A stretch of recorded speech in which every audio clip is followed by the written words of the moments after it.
السلام علیکم فرینڈز، امید کرتے ہیں آپ سب خیریت سے ہوں گے۔ آج کا ہمارا ٹاپک ہے لینڈ ریونیو کے اندر اپیل۔ انتہائی آسان سوال اکثر امتحانات میں پوچھا جاتا ہے۔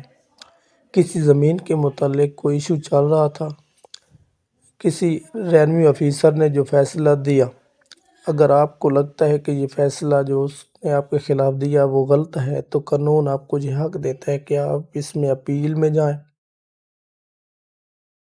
یہ فیصلہ کسی بھی افسر کا ہو سکتا ہے، تحصیلدار کا، اسسٹنٹ کلکٹر کا، کمشنر کا۔ اس حوالے سے لینڈ ریونیو ایکٹ کے سیکشن 161 اور 162 آپ کی معاونت کرتے ہیں۔ اپیل کا یہ ایک بیسک کنسیپٹ ہے جو ہم نے آپ کے سامنے رکھا۔ اب بات کرتے ہیں کہ اپیل کہاں داخل کرنی ہے، اپیل کیسے داخل کرنی ہے اور اپیل کس کے خلاف کہاں داخل کرنی ہے۔ اپیل ہمیشہ بڑے افسر کے پاس کی جاتی ہے۔ اگر اسسٹنٹ کلکٹر کے فیصلے کے خلاف اپیل کرنی ہے تو کلکٹر کے پاس جاتے ہیں۔ اگر کلکٹر کسی بھی گریڈ کا ہو، اس کے خلاف اپیل کرنی ہو تو کمشنر کے پاس جاتے ہیں، اور اگر کمشنر بھی کوئی غلط فیصلہ دے تو اس کے خلاف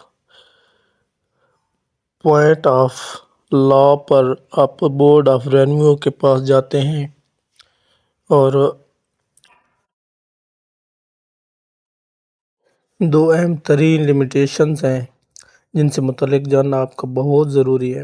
اگر آپ تحصیلدار کے خلاف کلکٹر کے پاس جاتے ہیں اور کلکٹر اس کا پہلا فیصلہ درست سمجھ کر منظور کر لیتا ہے تو اب آپ کہیں بھی اپیل نہیں کر سکتے، بات ختم۔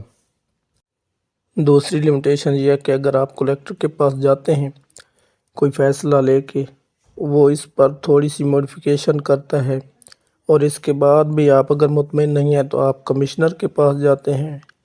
اب جو کمشنر کا فیصلہ ہوگا وہ حتمی ہوگا اور اس کے بعد آپ کہیں بھی اپیل نہیں کر سکتے۔ یہ دوسری لمیٹیشن ہے۔ یہ دو لمیٹیشن بہت ضروری ہیں، ان کو مد نظر رکھتے ہوئے آپ اپیل میں جا سکتے ہیں۔ اب ہم بات کریں گے time limits of appeal. Appeal داخل کرنے کے لیے عدالت کی طرف سے ایک ٹائم فریم مقرر ہے۔ اگر اسسٹنٹ کلکٹر کے فیصلے کے خلاف آپ نے جانا ہے تو آپ 30 دن کے اندر اپیل کر سکتے ہیں۔ اس کے بعد اگر کلکٹر کے فیصلے کے خلاف جانا ہے اپیل میں تو 60 دن کا وقت مقرر ہے، اور اگر کمشنر کے خلاف آپ نے جانا ہے تو board of land revenue act کے تحت آپ 90 دن میں بورڈ آف ریونیو کے پاس اپنی اپیل داخل کروا سکتے ہیں۔ سیکشن 161 اور 162 میں دو اہم ترین پوائنٹ یہ بھی ہیں کہ اگر ایک فیصلہ جو آپ کے خلاف ہے اور غلط ہے تو اس میں آپ اگر ریویو لیتے ہیں اور ریویو کے بعد جو فیصلہ ہوگا وہ کنفرم آرڈر ہوگا، اور اس کے خلاف بھی آپ اپیل میں جا سکتے ہیں۔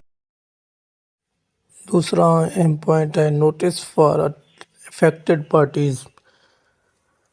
آپ نے اپیل داخل کی تو اس اپیل سے متعلق مخالف تمام پارٹیز کو سمن بھیجنا بہت ضروری ہے۔ یہ تھا اپیل کا کنسیپٹ، بہت ہی آسان اور سمپل سا۔ امید کرتے ہیں آپ کو یہ پسند آئے گا۔ اللہ حافظ۔